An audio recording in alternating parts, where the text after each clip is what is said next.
அதாவது ரொம்ப உடம்பு முடியல, கை கால் முடியல, எந்திரிச்சு நடக்க முடியல அப்படின்னு இங்க வந்த பிறகு சொல்றாங்க. ஆனா இங்க எப்படி வராங்க? அங்க இருந்து கொண்டு வந்து போட்டுறாங்க, இறக்கி விட்டுருக்காங்க. இறக்கி விடுறாங்கன்னு சொல்லி கொண்டு வந்து போட்டுறாங்க.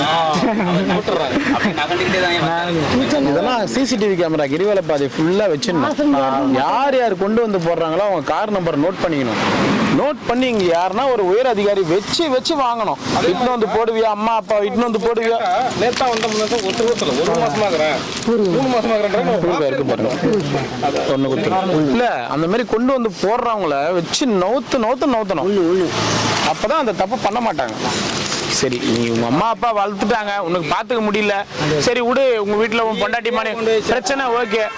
நீ இன்னும் எவ்வளவு ஆசிரமங்கள் இருக்குது, சாவர வரைக்கும் உன்னால முடிஞ்சது அவங்களுக்காக ஒரு 2000 3000 ஒரு 5000 கட்ட முடியாது உங்களால. 10 நாள் ஜிஹெச்ல கொண்டு போய் வச்சுக்க முடியல. கூட வச்சுக்கிட்டா பாத்துக்கிறது யாருன்னு கேட்பாங்க.